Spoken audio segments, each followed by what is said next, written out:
You're listening to Redesigning Reality with Dylan Charles and Jeff Anthony.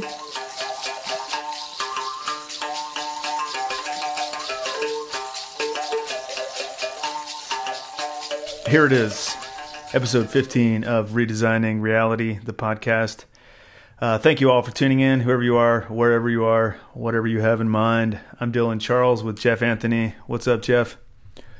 Not too much. Been jacking with my computer all day. But I got me some new lights, got me some new camera setup here. Looking stellar. What? Now these beautiful people can see how good looking I am. Yeah, put some more light on that. All the darkness will scurry away into the corners. Yeah, that's hilarious. So hey, tell us about your week.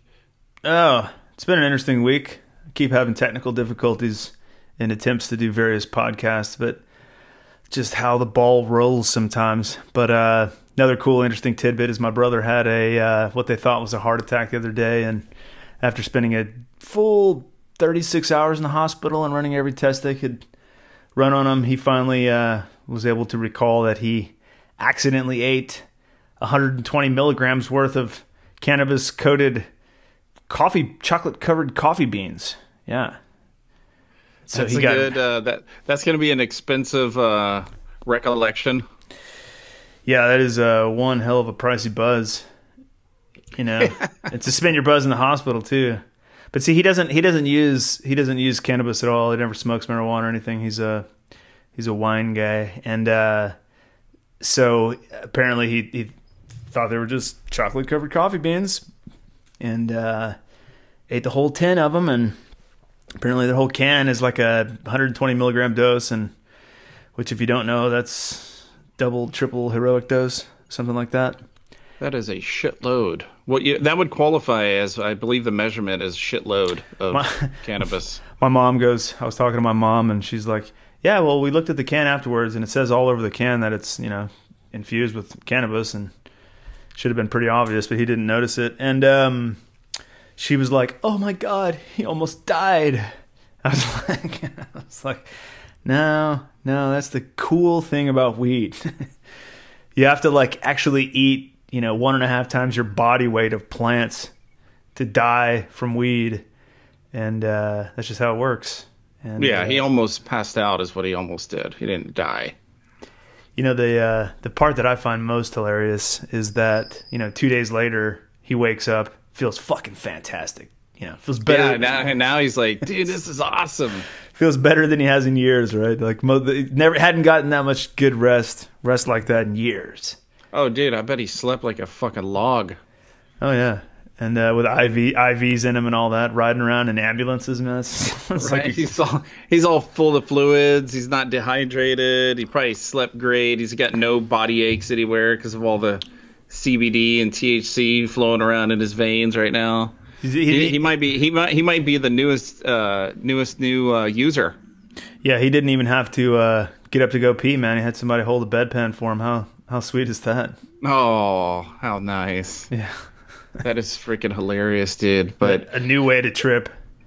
Hey, and now it's legal in California. They're finally, like a year and a half later, they're finally going to have medicinal or non-recreational, whatever they're calling it these days. Recreational. They're supposedly finally going to have that going on. So it's happening now, man. So your brother can, he can waltz on down and pick him up another 10 of coffee beans there. 10 strip of coffee beans. That's pretty hilarious, man. But hey, I'm glad everything's okay. The funny part for me, I remember you calling me and telling me about it, and then you had to call your dad and tell him about it, and Mom was there, and so it's become a whole family affair. So who called? Did you call your dad to tell him he ate a bunch of weed, or did you be like, yo, dude, you got to call Dad and tell him that you just ate a bunch of freaking herb? Oh yeah, I managed the relationship with Dad. Yeah, that's been you're the middleman. Yeah. See, we had the whole situation growing up with the divorce and stuff, and just my brother and I. He was the older kid, and so there was. Man, this stuff blows me away still because he's 44 now, you know, and as the older kid, he was always like in the rough relationship with my dad. My dad was never at home, but I seem to have gotten along with Dad better. But we went through our rocky spots too. But I healed it all up and patched it all up in the last like 8-10 years, and you know, basically found a way to forgive him and release all the anger from it. And so it's interesting to see because my brother still, he's 44. He's so angry about the whole thing still, which is kind of sad. But right. That's how it goes. Man, running out of time. How old's your dad now? He's in the 70s. Yeah, what is he, 70? No, I think he just turned 70. Yeah, he just turned 70 on Thanksgiving Day. That's right. Yeah, so like, yeah, that's crazy. We're getting up there, dude. Our parents are in their 70s. That's weird. My mom's not yet. She's a few years younger than my dad, but yeah, my dad's about to be 72 this year, I think. So yeah, I just want to. I don't. It's funny because, like, you know, when they say, "Hey, dude, your brother had a heart attack," you're like, "Holy shit!" You know, he's 44, and then you start thinking about all the reasons why. Oh, okay, I saw this coming. You know, of course he had a heart attack. It makes perfect sense. You know, he doesn't exercise or whatever. Stress and yeah. You and I had talked about this, about how he's just like, he has anger issues still at this, you know, this far into his life. He still holds on to like some deep anger. So, you know, there's some wounds there that have never been addressed. And it's funny because I just invited him to go down to the jungle with me to drink some ayahuasca. And he said in the past that it's something that he really wants to do with me, but also that he's really like nervous to do it because, as I've heard from other people, the prospect of actually having to face all that shit within yourself, you know, it scares some people away. For sure. Well, you know, who knows? Maybe he'll do it, though. Maybe not. Who knows? Either way, doesn't matter. But I want to address the whole thing you were just brought up with the anger issues in your heart. You know, it's really funny. A lot of people don't realize that, you know, as you get more into spiritual development and stuff, you start realizing how different chakras and different organs and different things are affected by different emotional scars that you have. And man, anger is like totally attacks the heart, you know. It's so easily bypassed by, you know, loving, but the hardest part of it, I guess, is that the love has to come from you, right? You have to have enough self-love to go down that path and take the initiative to start forgiving yourself, forgiving your relationships, you know, and looking beyond the little, you know, it's weird. You're talking about how he's 44 years old, but he's still this hurt little boy, you know, from growing up with your dad. I mean, I don't mean that in an insulting way at all. I mean it like totally honestly, like developmentally, emotionally, he's this hurt child that he can't even communicate with his father who's in his 70s and he's in his mid 40s. Right. It's, you know, if you said that to a kid, you know, if you changed the ages and he was 4 and your dad was, you know, 30, you'd be like, yeah, he's a little kid. But then we don't think about it the same way, and it's really actually exactly the same thing. Yeah, you know, I've seen a lot of people dealing with a lot of different emotional issues in my experience with plant medicines, iboga and ayahuasca, and so often there's something that happened or something happened usually with a relationship when the person was younger that comes back up, that needs to come back up, that needs to get exposed and revealed and purged and you know, so I like to see people take that stuff head on, you know, and that's kind of my approach when I got into it. I'm like, all right, well, let's just see what I have to learn in order to be a better person. But man, people can feel it a lot of times, and they choose to push it further back down. For sure. And it's funny you just said choose to. Last night I gave a speech last night about choice and how everything's a choice. You know, I know we've spoke on this a little bit before, the good, the bad, the happy, the sad, it's all a choice, right? And how every day we have the ability, or not even every day, man, every moment you have the ability to choose what are you going to concentrate on? Where are you going to focus your energy? What are you going to do with what just happened, right? And So it's a funny thing when people choose the negative and then they feel like they're surrounded by a world of negativity when really it's their own, it's a developmental process that they have maturated over time. Yeah. I like to reflect back on, yeah, like I always do, man. Just think about how things are going with me, and I feel like today, especially, we were talking about this earlier, I feel happy, man. I don't know, maybe for no reason at all. And that's the best reason to be happy. But I feel like super happy, and was listening to had a long conversation with another friend of mine just a couple of weeks ago, and this is a person that over the 3 or 4 or 5 years that I've known him has always kind of seemed like happiness was just out of his reach. Happiness was just beyond his capacity to experience. And so I was thinking about why I was so happy today, and thinking about, in the past when I haven't been happy, and realizing that, like, that's kind of where I'm at, where my personal growth is at right now. It's in that stage where I'm monitoring the thinker of the thoughts and making sure that the thinker of the thoughts originates, and creates thoughts around from a place of happiness. It's kind of groundbreaking for me, but back to my friend, the guy that I said was kind of like not happy. He recently went down to I guess Peru. Was invited down to an ayahuasca ceremony. It was his first time to ever do it, and so when he got back, we talked for a long time, a couple of hours afterwards, and it was interesting because he was kind of shaken up, and he had let me just say this, like, I've been in ceremonies with lots and lots and lots of people over the years, and a very, very, very small percentage of the people have, that freak out, right? They don't, not too many people really truly freak out. A lot of times people go through things internally where they're sitting in the night, sitting with themselves, and go through, harrowing or challenging experiences, but it's not very often that people actually get up and, the proverbial rip off your clothes and go running naked through the jungle screaming because, you can't handle what you've seen. But this friend of mine, I was talking to him, and he had an experience like that where he totally lost it.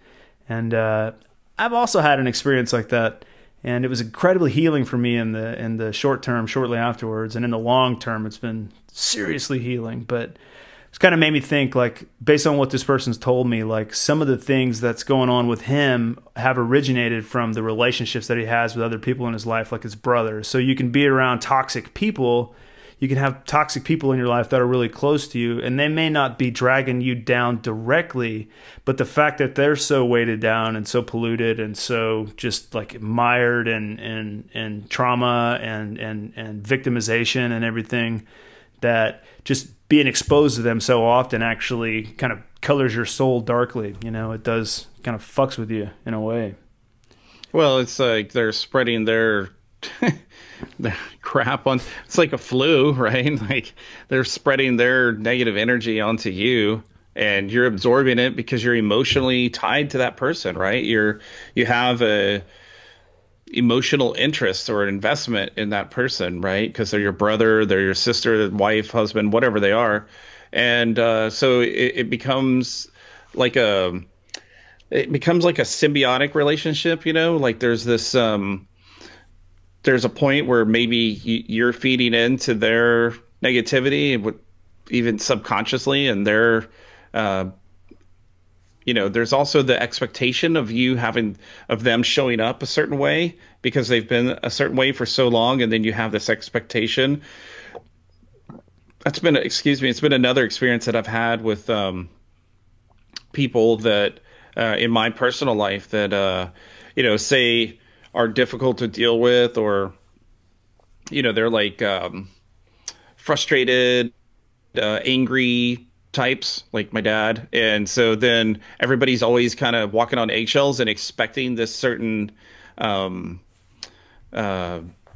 personality trait to come out. And I've often wondered that. And that's when you're doing the work, is when you go into situations and you say, hey, look, I'm not going to have this expectation of this thing. I've forgiven this person. I'm going to let it just be what it is. And then the person shows up that way anyway. That's when okay, well, we're kind of dealing with like some psychosis here or something. So, at that point, you get to forgive again, double down on your forgiveness, and realize that it's not you. It's not about you. It's about your forgiveness, but it's not their anger. It's in them. And my dad, dude, he's had so many heart problems, man, heart attacks, angioplasties, and freaking, dude, just he's on all kinds of meds, dude. My dad is I call him the miracle of modern medicine, because that guy's on so many drugs, to just keep him upright. It's kind of crazy. And he loves talking about all his surgeries and all of his drugs that he has to take. He's one of those dudes. So badge of honor, huh? Yeah, totally. Yeah. Check out this scar. Look at this thing. I had this surgery. Oh, you think that's bad? What about, that kind of deal. So. Yeah, it's like anger's an interesting one because it's, have you ever been angry? Yes, I've been angry. Oh. Have I ever been angry? I think I've been angry, but was I really angry, or was I just me thinking angry thoughts? And I look back and realize that, man, it's been a long time since I've been generally angry, like years and years and years. And the last time I can remember being seriously angry was like a few weeks before the first time I ever went to the jungle to drink ayahuasca. So I think something that definitely had a huge impact on me in like dealing with my anger. And now your whole book, your book is called From Outer Rage to Inner Sage. So, the journey from anger to peace is something we share, brother. Yeah, and it's something man, anger it's infectious, bro. It is. It's and once it grabs you, it can get a hold of you, and it can just kind of take your life over. And it's that funny thing, the more you play into anger, the more angry you become, and before you know it, all you see is red, and nobody can do anything right. Everybody's wrong. Everybody's stupid. You start talking like that, like people are stupid, like what an idiot, and you're in traffic. Nobody knows how to drive. It becomes this, like, I don't know, man. It becomes this entire lifestyle, right? It becomes totally like it's like being addicted to drugs. You get addicted to the anger. You get addicted to that adrenaline rush that you get when you start getting angry. And I remember that, dude. I remember having to break with that jolt of adrenaline, right? That drug. It felt. I remember a time when it felt good to get angry, and now, dude, when I start to get frustrated and I feel anger coming on, it doesn't feel good, dude. Like I feel like I got the DDTs or something. Like I going through withdrawal, I start feeling shaky. Like your hands are shaking, and you just start feeling like, start feeling like your brother did when he ate too much marijuana the other day. It's you know what I mean? You start turning all white and pale feeling and shitty, It's saying I'm an angry person, right? You're basically creating an identity for yourself around this one particular emotion. Well, that was what was even worse about it, dude, is people tried to tell me I was angry and I wouldn't admit it. I'd be like, no, I'm not. I'm a nice guy, dude. I like joking around. Like, I'm a good person. Because I thought comedians were funny, and since, hey, I think they're funny, that means I'm a funny person, and I'm not full of anger and rage, and it was total bullshit. Yeah, bullshit. Total bullshit. Yeah, I've seen you when you're angry, and I know you've seen me when I'm angry, and it's, looking back, it's fucking comical. The red face, figure out whatever small issue it is, whatever.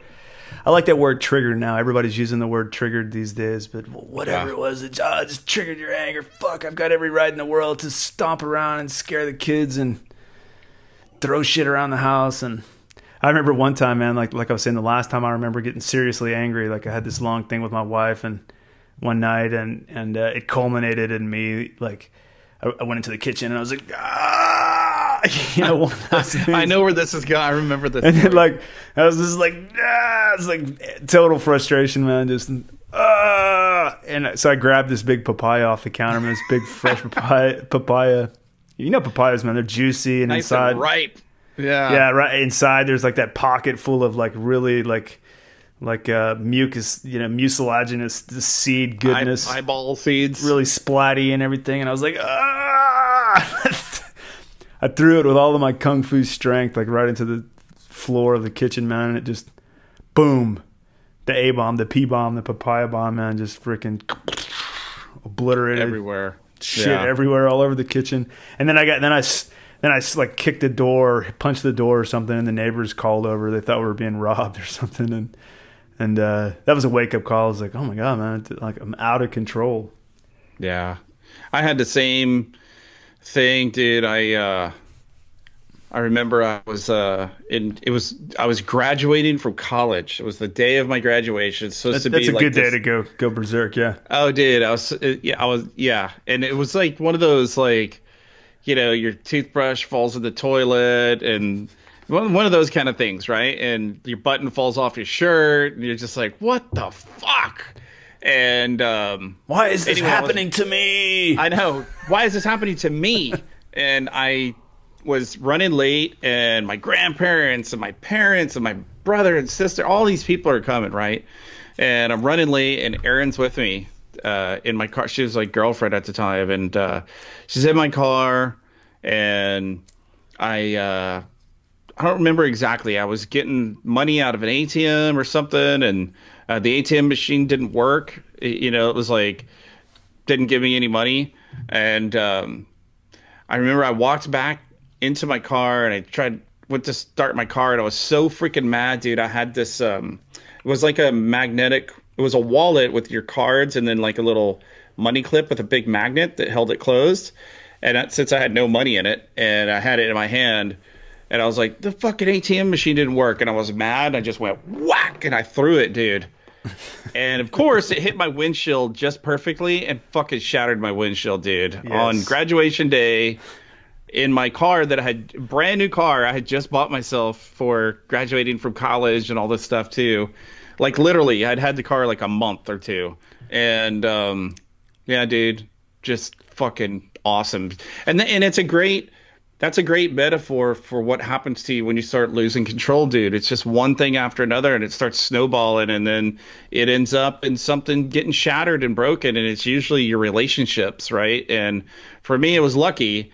And at the same time, it was also, man, it was embarrassing and devastating. Erin was my girlfriend, right? And I'm losing it over a stupid ATM machine and being late. Like, who cares?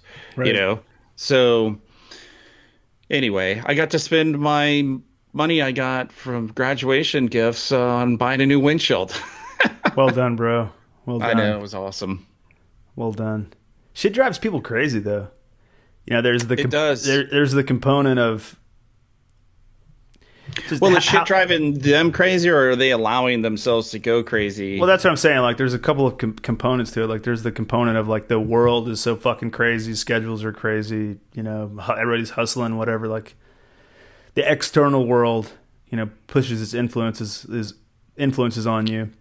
But, then there's the internal component of what the fuck is really going on. Who does this person think they are? Who does this person? How does this person relate to the world? And that's something that only you can figure out for yourself. Right. And then you're inundated with it too. I mean, let's be frank and honest. I mean, I'll be Jeff. I won't be Frank. But anyway, we're surrounded by violence on television. Like, everything is. Yeah, I know you're into the MMA. I don't watch MMA, but I'm into martial arts, practicing it. I've never really ever been a fan of watching the fights. I can't watch those, dude. These people just beating the shit out of each other, dude. Like, yeah. It's bloody. My kids don't watch it because they're like, they know daddy's not into that shit. Like, we ain't watching that stuff. But movies, dude, movies are violent.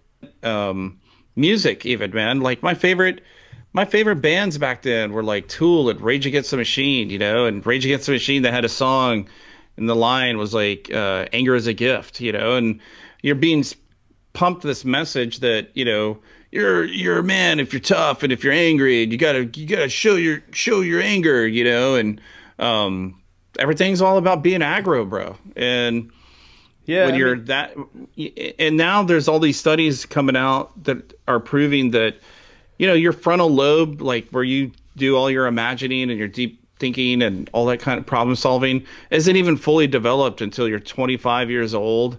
And so here you are with all this underdeveloped brain. Still, your brain is still developing in your early 20s, and you're full. That's the time that you're full of frickin' piss and vinegar, as they say, Yeah, I'll tell you, man, the martial artists that I know, even the ones that compete in, like jiu-jitsu tournament levels or compete in mixed martial arts, cage fighting, it's most chilled out guys you'll ever meet. It's interesting. So I think a lot of people, like the perception of martial arts, the perception of UFC, if you're not like into the sport, it's got that sort of like really over much macho, violent vibe to Machismo. it. But really, I mean, the people that I see at the dojo, it's really people who are coming to learn about themselves, and that's why they go in the ring, man. They learn to just like test themselves and see what it's like to be in an extremely challenging situation. How will they perform? So. Well, then too, that goes back to media and stuff again. Like, there's those few guys that are ex-MMA dudes that like go and, kill their girlfriend and their girlfriend's boyfriend because they said something crappy and cheated on them or whatever. I don't remember the exact details of that one, but that dude, he was like an MMA champ, UFC guy. He just got, sentenced to like life in prison for killing a bunch of people. I mean, there's psychopaths. Everywhere. Any population that you sample is going to have its percentage of psychopaths. I think it's like 6% or so. But right, and they do the same thing in the NFL. They glorify. Well, they're not glorifying them, but I guess they kind of are. Well, they not just. I'm not talking about that. They over publicize these negative things, and then they don't talk about all the dudes that are in hospitals and giving freaking money away to foundations and visiting kids with cancer. And there's so many good people in the football, in every sport. But then same with MMA. Yeah, but then all they talk about is the ones that beat the tar out of their wife in an elevator or something. It's like it's crazy. Yeah, what's crazy is what I was thinking earlier. Things drive people crazy. Like you can have a relationship in your life where somebody's always sucking the energy out of you, or, you're always having to like care for another person who can't ever get their shit together. I'm specifically thinking of drug addicts. Like living with drug addicts in your life is extremely difficult. Right. And, so there's other people that can put you in those situations. But man, I've seen this before where like people get infected with stuff. Like people have what seems like spirits or shit living. I don't like to use the word demons. It's such a loaded term. That puts it all in terms of religion and so. But people have like shit inside them, like other beings, spiritual entities and stuff inside them, fueling them and driving them to be fearful, be depressed, be anxious, and anger. I was looking at a quote from Rudolf Steiner. I don't know if you know who Rudolf Steiner is, but he's the guy who developed biodynamic farming and the Waldorf schooling method. But sort of like an esotericist, a philosopher from last century, and just a brilliant guy. But he was always working sort of halfway in and out of the spirit realms. Like his work with biodynamic farming, for example, is it gets written off by so many people as woo-woo, but I've been to biodynamic farms and I've talked to some of the most brilliant, most like cutting-edge farmers that you'll ever meet, and for them, like biodynamic is where it's at. I mean, what they do is they actually have Rudolf Steiner develop these concoctions where he would pack different kind of like quartz crystals, different kinds of manure and certain things into cows' horns, bury them for like X amount of time, 6 months, and then you pull that out after 6 months and dilute it with water and spray it on your crops. And so I've seen all this stuff. Sounds woo-woo and super far out, but if you go to a place like this and realize they're not using pesticides, herbicides, fungicides, but they're using these kind of strange, esoteric concoctions that somebody developed last century, it seems really out of place, but it's pretty freaking amazing, the results. But anyways, Steiner, I was reading a quote by him talking about how he was explaining how like spiritual entities, like hyperdimensional entities, they feed off people's fear and anxiety and self-doubt, and so that becomes like this like sort of snowballing spiritual sickness. You know, so when people become like listless and depressed and, you know, don't really feel like they have the will or the reason to live, they're always worried or, you know, super high anxiety, like beyond their material existence in the spiritual realm, there's actual beings that are using this person as fuel. And so it creates this cycle to where they feed off this person. So this person produces more fear and anxiety. And so Steiner was saying the only way to get these entities off of you is to, you know, to eliminate the fear in your life, to, you know, come to terms with it, whatever you have to do. But basically stop being fearful. And once you do that, you starve these fucking, I don't know, man, hyper-dimensional entities. What do you, Jeff, what would you call something like that?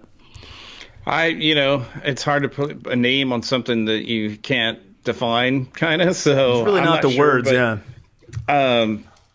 I've heard all kinds of stuff, right? And we've talked about stuff like this before. We've talked about different shamans and healers and people that we've been in ceremony with, and them talking about, you know, dimensional beings, right? So that's another term for it. So, and then some people think that they are aliens or something, but maybe that, you know, and then there's a lot of speculation that aliens maybe aren't aliens, maybe they're Terrarians and they've always been here, but they live on a different plane than we do. And so all through the religious, you know, I know we don't want to turn this into some religious conversation, but, you know, the Taoists, the Tibetans, you know, the ancient China, the Jews, on and on it goes, dude. They have these different spirits, right? Or, you know, things that they believe possess people and manipulate people and kind of, ensnare them in negative thought patterns and negative actions and things like that. So, there's got to be something to it. There's so much written about it, and I'm not an expert on it, so I wouldn't know it. And I think at the time, I think a lot of it was misdiagnosed psychosis too.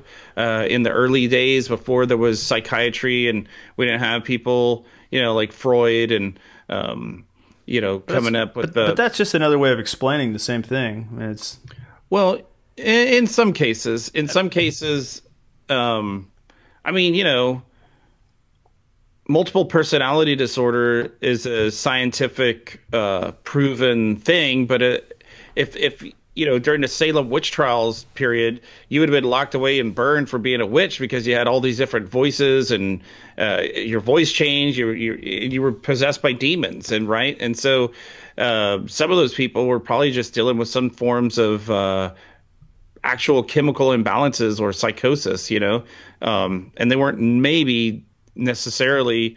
I mean, I don't know. Like I said, I'm not a. I haven't done prolonged scientific study into all these things, but it makes sense that at a time when some knowledge wasn't as developed as it is now, for lack of a better word, you know, that people could have been. I mean, dude, you know, there was a bunch of people that were burned at the stake that they weren't witches, you know? Yeah, I mean, there's been other types of witch hunts forever. I mean, societies and cultures go crazy, but I mean, it seems to me like you're talking about the same thing, spiritual possession or psychosis, just the mind frame is different, you know? Like if you look at it if you try to talk about it in terms of the, you know, the modern medical perspective, psychiatry, psychology, you know, things that I've been through, like, you know, it's their way of explaining it, and their treatments for it are different. You know, they might try counseling, or, you know, psychotherapy, for example, dream analysis, Rorschach tests, what have you. Then they might go from there. They might upgrade to pills or antipsychotic medications or sedatives, Valiums, this and that. You know, and that whole spectrum goes all the way up to, I suspect, things like shock therapy, right? I mean, so they're trying to deal with it in a certain way.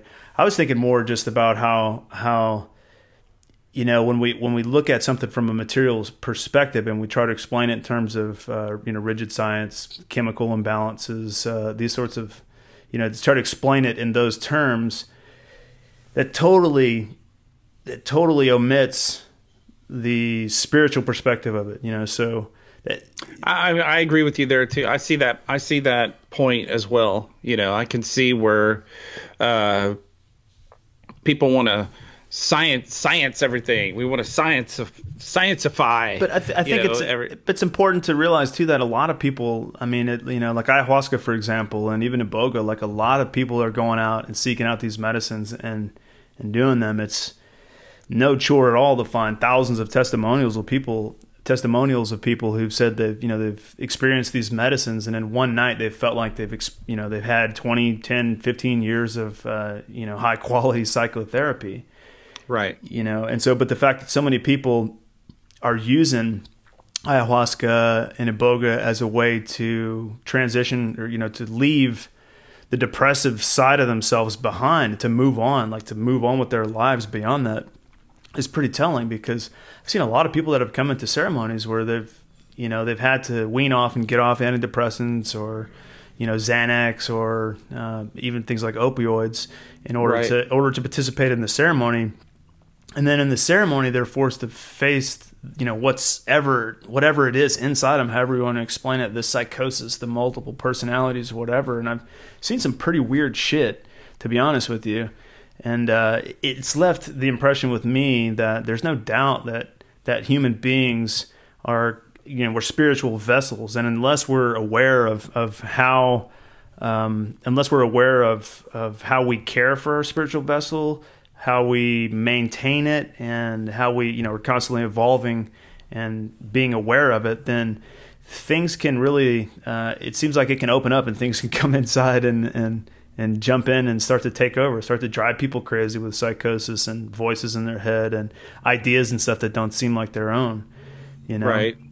And I've heard, you know, a lot of people, I've had shamans talk to me about people using illicit drugs and how those open portals into demon possession, for lack of a better word. Or let me ask you this. Entity. Yeah.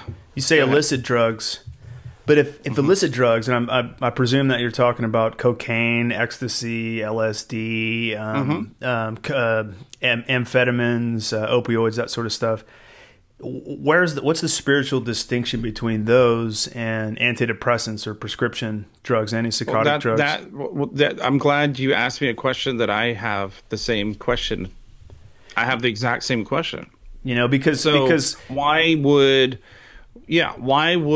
something, they're all derivatives of each other. Okay. So, and then my other question to them was, I said this to the shaman. I said, well, I did a lot of drugs, dude. I did a lot of ecstasy and acid, and it was my favorite freaking thing. Let's do some acid, dude. And took tons of mushrooms, and you know this. And I was never possessed by demons, you know, and I never had negative experiences. And, you know, why was that? And so, you know, I guess the short answer I was given was it all depends on where your intention is, right? And what your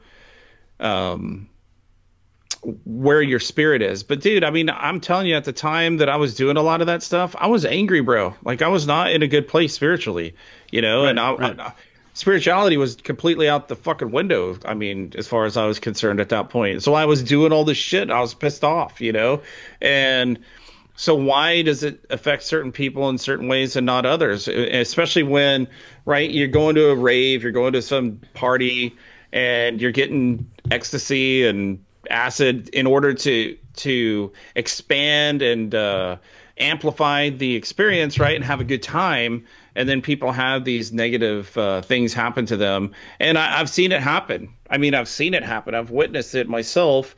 And you always wonder, like, whoa, dude, why are you freaking out, man? Like, what's up with this dude? You know, like, I was mad before I did this shit. Now I'm happy. Like, come on, man, still be happy, you know? But, yeah, and that's where the disconnect is for me. That's where the confusion is. And that's where, you know, I don't know why certain people get latched onto, for lack of a better word. Right.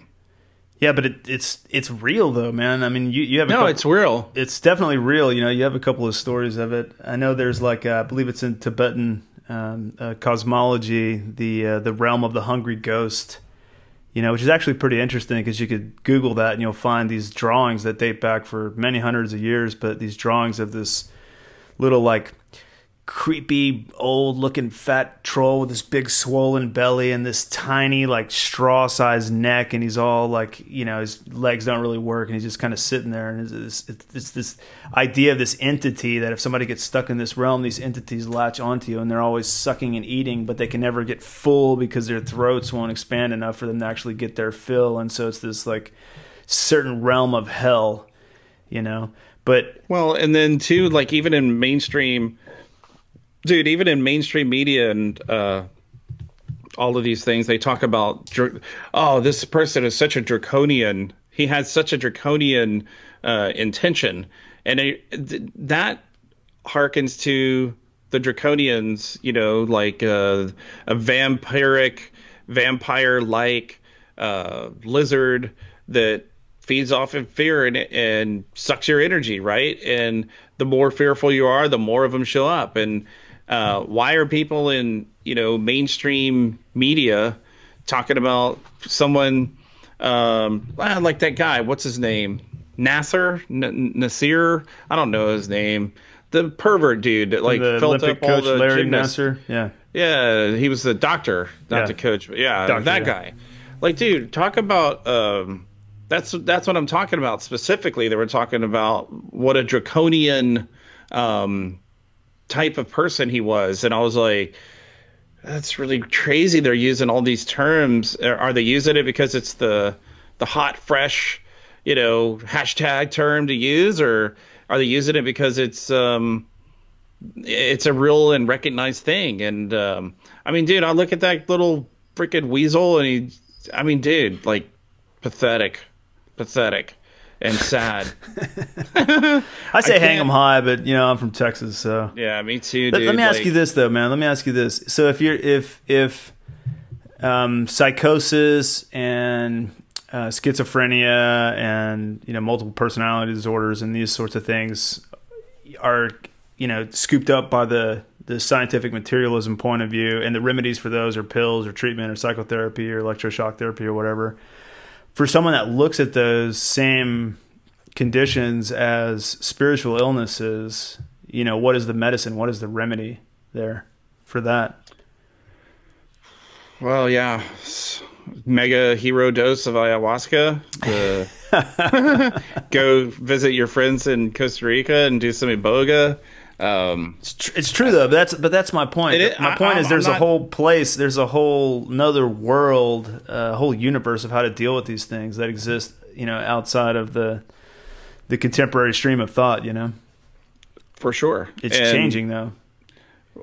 Well, it's because we're helping people redesign their reality. Man, you are good at dropping that, bud. Every episode, but I'll start giving you a commission, right?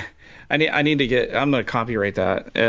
But seriously, dude. I mean, you and I both know and have seen in our personal lives, people undergo great change from ayahuasca ceremonies, iboga ceremonies, and other ceremonies, other rituals that don't involve any mind altering, medicine, drug, whatever you want to call it. But a true intention, right? And guidance. I mean, I don't want to say that it's impossible to do on your own, but I have personally found it difficult to undergo these kinds of changes without some kind of guidance, right? Some person leading you down a path. It's the exorcist, right? The Catholic exorcist. I mean, the rites of exorcism that they read when they do these ceremonies, these rituals, as you're talking about. I mean, these rites are hundreds, thousands of years old. They've been reading the same thing to do the same things to people to rid them of the psychosis and I'll just say it, the demons. Right. Exorcise the demons. But man, some interesting stories though. I like to talk about this kind of stuff mostly because I've experienced it in some pretty remarkable ways. I was thinking earlier of a friend of mine. I won't say his name, but but kind of a younger guy, and he came to ceremony with us a couple years ago. And people bring with them to ceremony. They bring intentions. They bring places. They bring thoughts about themselves that they want to change. They bring aspects of themselves that they want to improve upon, that they want to change for the better. So people know what they're working on, and that's why they call it the work. And this young guy was working on lots of self-doubt, lots of fear, lots of just uncertainty about life and stuff. And we went into ceremony, and in ceremony, he had one of those epic purges at the, kind of right off the bat, man. Just started puking all over the place and shitting himself. And, he actually shit himself, which does happen. But I was working with and helping him through this. Like, he started talking kind of and saying strange things like, stand back, get back away from me, man. I don't want to hurt you, and this sorts of things. And I was just sitting close to him, meditating in this really open, spiritually open space. And I got the distinct impression and saw with my own, third eyesight, if you will, like this black sort of streaming, like, this like vapid kind of almost like a smoke, like a toxic, thing coming out of him. Like he was like excreting like toxic spirit goo. I don't know how else to describe it. Right. But then you go the next day and you see the person and you see their face. It's like 1,000 years have been taken off their face. You could see it in their eyes. Their souls, like through their eyes, is so much clearer. And they'll tell you, like I felt something leaving me, and you actually had an interesting story about a young man you were close to, and something similar, pretty dramatic. But real quick though, let me add this. What I was going to say regarding how to treat these things in the spiritual realm, it often seems like it's a confrontation, it has to come to a head or a confrontation in some place. I was watching recently I was watching a video of some exorcisms, this exorcism from this girl named Gina in like the 1980s or something. It was pretty wicked. This 15-year-old girl, with two distinct, nefarious personalities living inside of her. And then, the priest and everybody gathers around. They're doing the whole like pressing crosses on her head and, shaking holy water at her and all this kind of stuff. But she definitely, did what you would call the multiple personality shift. Oh, I'm Gina now. Okay, now I'm Minga. Now I'm Zion, or whatever it was. It becoming these different person. And then in those transitions, her body becomes, she's able to like be mean, like really fucking wickedly mean. She's able to like be strong and need to be restraints. And like 3 or 4 women trying to hold her down can no longer do it, so they have to tie her down. And I'm like, okay, so this happens. It happens for, I guess, Christians too, but it happens a lot. Like, I don't want to say a lot, but it happens in like medicinal shamanic ceremonies. People confront these things. Another instance of something that happened with a young lady in a ceremony, a really small girl, like a 5 foot tall girl, really, really small, petite woman, and in ceremony, she freaked out, screaming, freaking out, so bad they had to put her in her hammock and pretty much tie her up. And there was like 3 or 4 guys holding her down, and she was fighting them off, man, like freaking the Incredible Hulk or something, just superhuman strength and screaming, but the voice that's coming out of her, it's not her own and stuff. And so a friend of mine was in this ceremony, and he's, if there's a bunch of people in a ceremony and something like this happens, it's up to everyone else to hold the space, to keep it together, to keep that container for the spiritual energy so this person can work through whatever it is they need to work through. So every time I've been in a situation like that, anybody else in the space with us, they always seem to go deep, deep, deep into meditation. It affects them personally, but everybody gets extremely quiet, very still, very concentrated, and the whole pitch, the whole spiritual pitch and tenor of the event just seems to really skyrocket. And so my friend was meditating in that deep, deep space, and he said he saw this like ghoulish whatever entity come as the shaman and whatnot were working with this girl to get this out of her. He saw it come out of her, rise up above the ceremony hall to where everybody's there, see the whole room, and sees that same entity looking for a home, racing down into someone else. But that person's so well contained and concentrated that the vessel's closed. This spiritual being, whatever it is, cannot get in. So he said it even came and tried to get into him, and he felt it. He saw it from the ceiling come down into him, and he basically engaged in what I think is like the most truest form of spiritual warfare, you know, which is I can tell that something's trying to enter me and I'm not going to allow it, you know, and you hold your space to a degree. Now, I've had some other experiences kind of like that, but I think like the things coming to a head, like a confrontation, like an actual spiritual war takes place, and that's what allows people to heal and move and get this shit out of them, man. Yeah, and it unfortunately, I agree that it has to come to that point. I don't want to get too into the details of the situation that you keep trying to get me to talk about, but I will say a few things. There was a kid that was super close to me and my oldest son, and this is in Costa Rica. And we had been very close, and he spent many days and nights at our house, and one of my favorite little dudes, right? And he got into this drug called Reina de la Noche, which is Datura. Yeah, it's well known. Scopolamine. Right. In indigenous times, tribes would poison other tribes with it because it would make them hallucinate or possibly be possessed, right? And then they could take them over, like murder them and take over their lands and steal everything from their village and their huts and burn them to the ground because they would literally lose their mind. And so this kid thought he was smoking marijuana with his friends, and they gave him this Reina de la Noche, right? And it fucked him up, dude. I mean, major psychosis.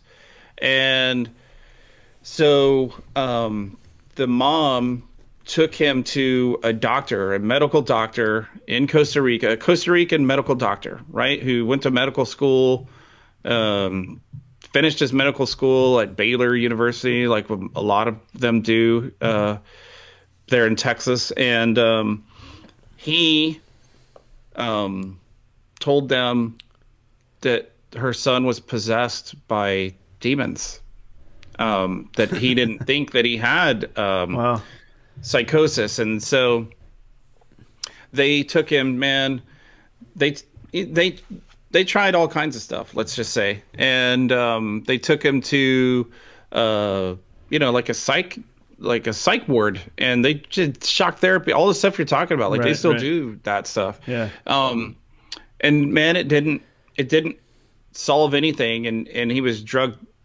severely drugged, right? Like, what would you call it? Like tranquilized, right? Like he's on tranquilizers, sedated, right? To keep him majorly sedated. And so anyway, I was asked by the mom and a friend if I would try to help work with the kid. So what's interesting is this was at the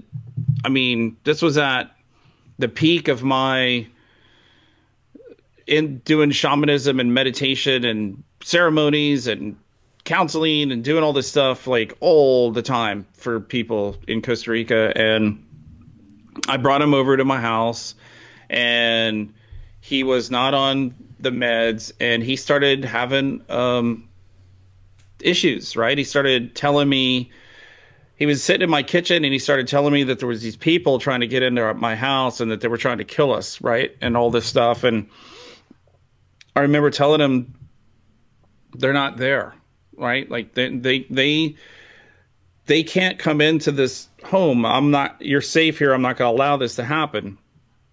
And what was really funny was after 4 days with me, and me working with him and working on him, he was pretty back to normal, right? I kind of like put him back together again.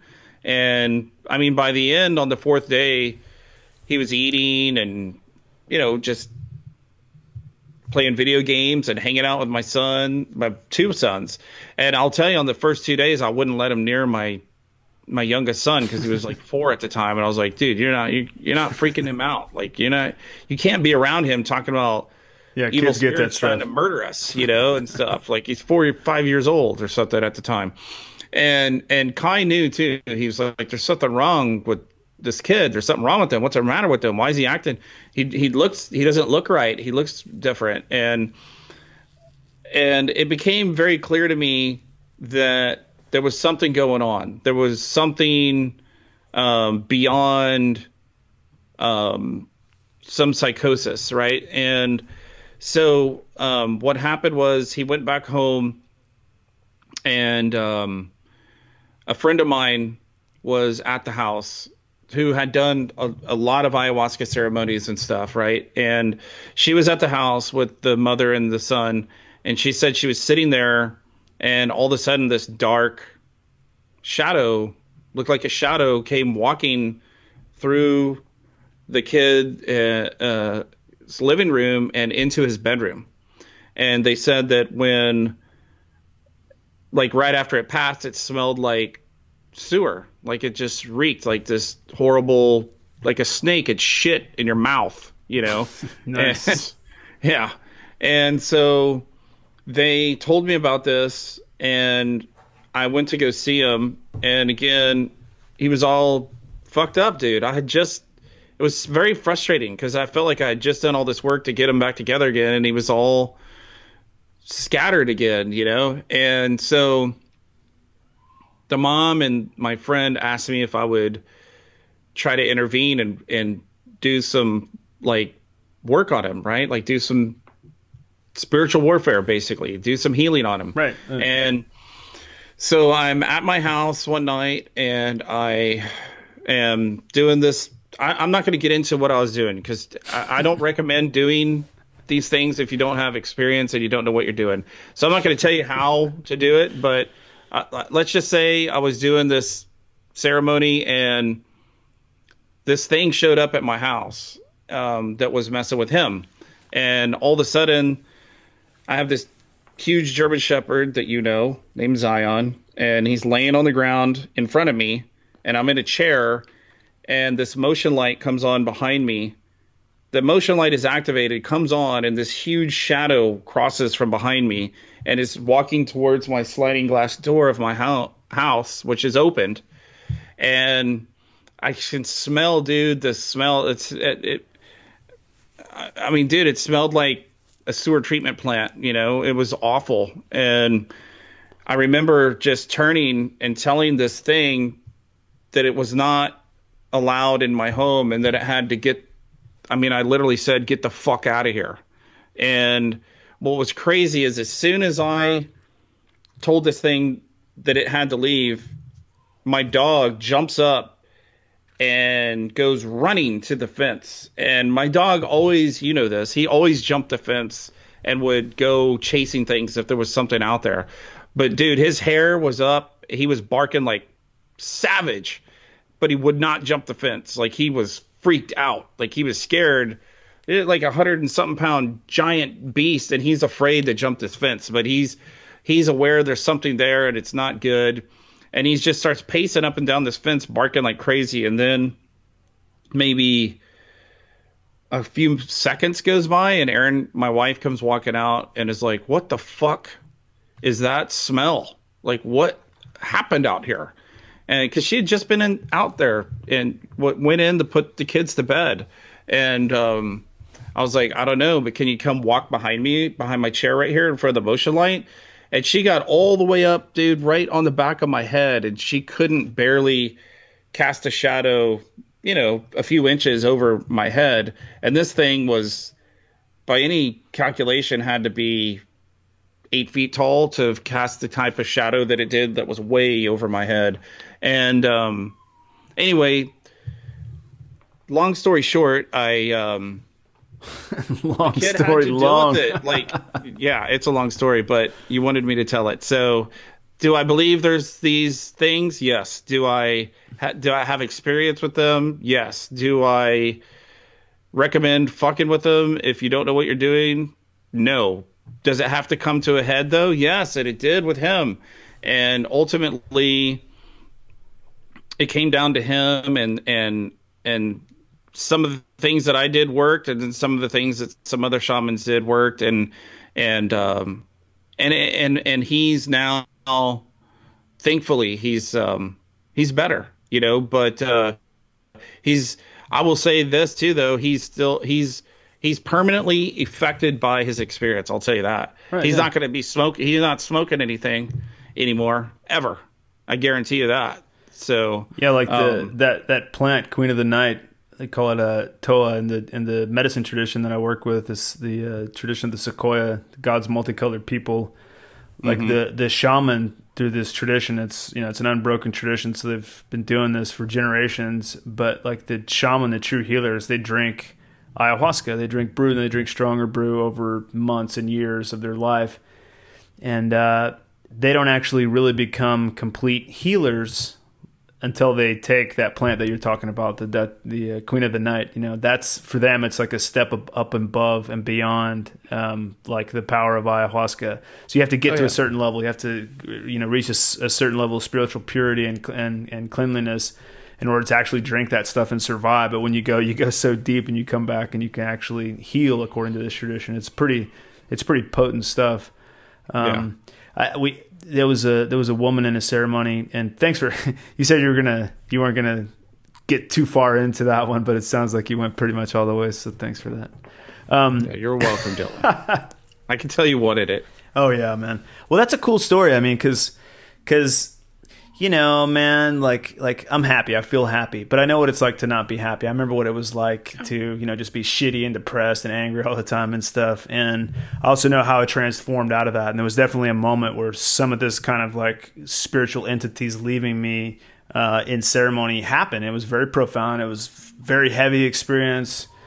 I'll save you some of the details on this, but it left a permanent effect on me. I felt like I had PTSD for months afterwards. It took me a long time to come back to the earth and to come back down and ground myself and understand what had happened. But as time went on, I started to realize that, oh my God, that's something that had been inside of me for, I don't even know, maybe even since beyond previous lifetimes. I don't even know, but it's not there anymore.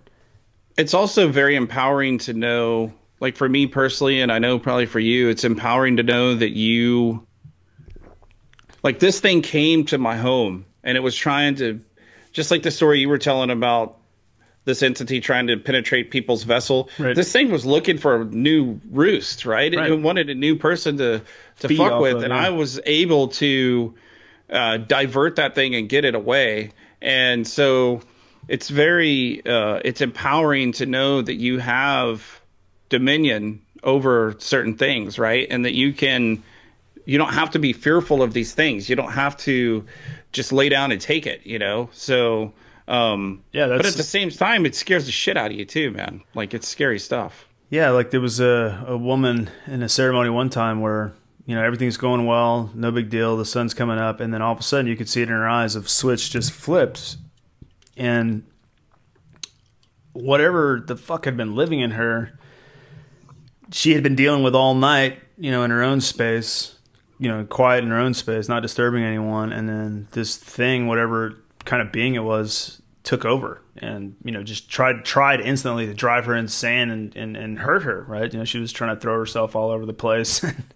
And I'll spare you the details. But ultimately, in the long run, it took a whole lot of people in shaman working with her and physically restraining her to a degree until a specific moment when everybody that was around felt the presence of this, possessive, demonic-ish spirit that was inside of her come screeching out into this unholy animal-like scream, and you could see it in her eyes. There's this, this crazy science fiction scream, and that was like the culmination of the spiritual battle that we were all engaged in. And so it finally came to a head when this entity had so much pressure on it, and it had to leave. It had to get out. For the woman, it was very traumatic at the time, but as she started to come back to earth, and the next day she started to understand, started to like have a new perspective on her life and what had been troubling her and holding her back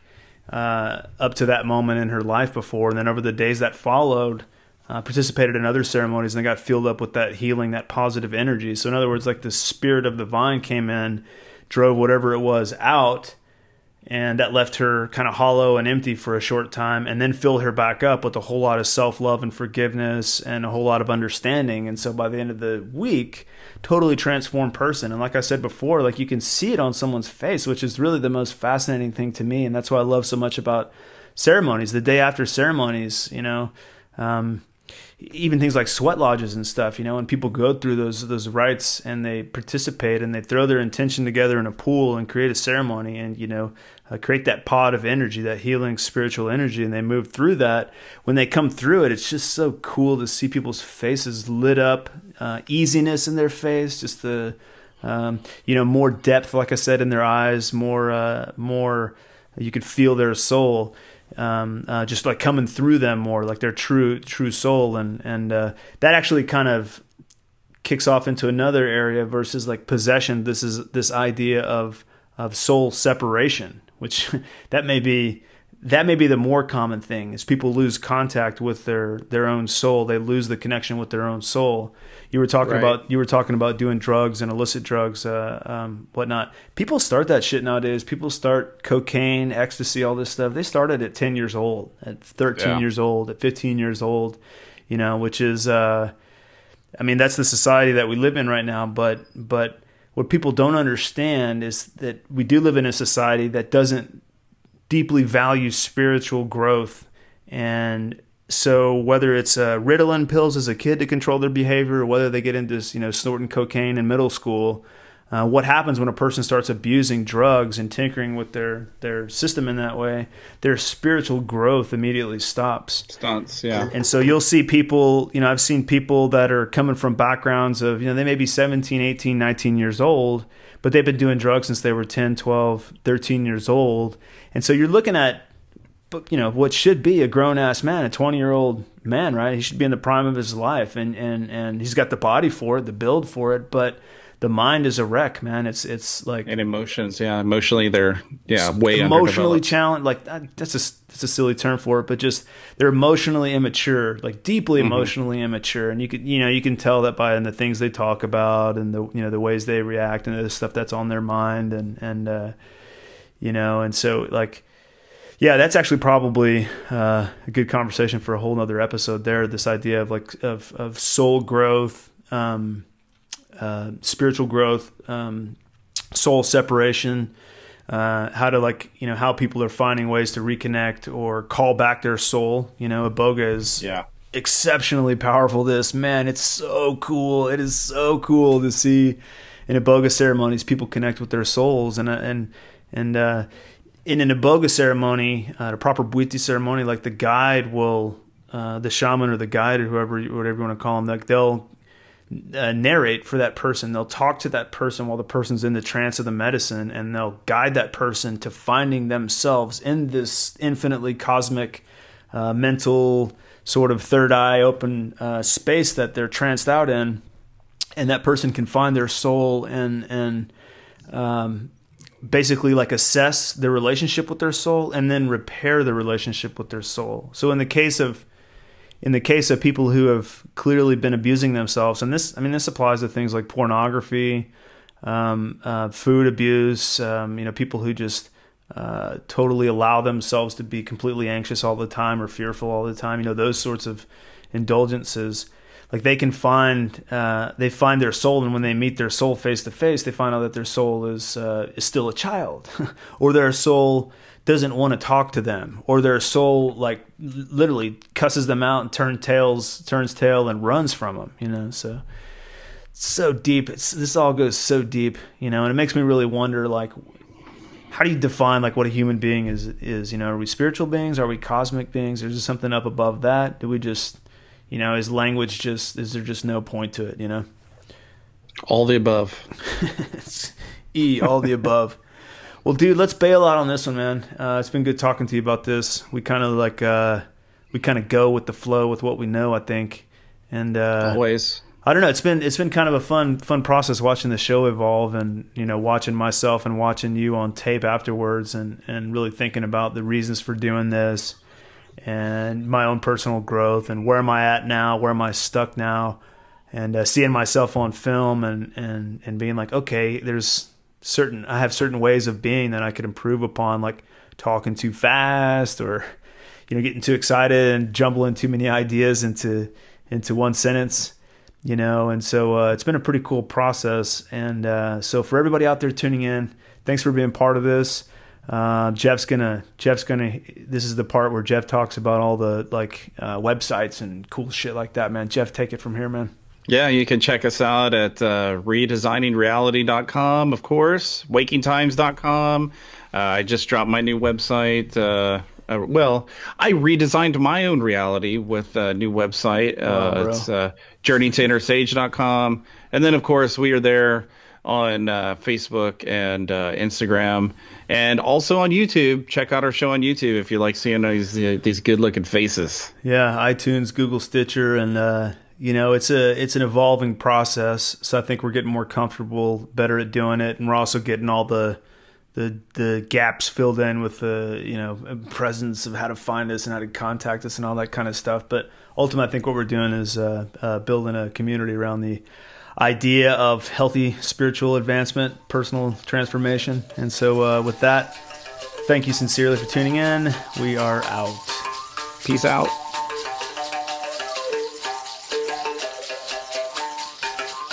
You've been listening to Redesigning Reality with Jeff Anthony and Dylan Charles.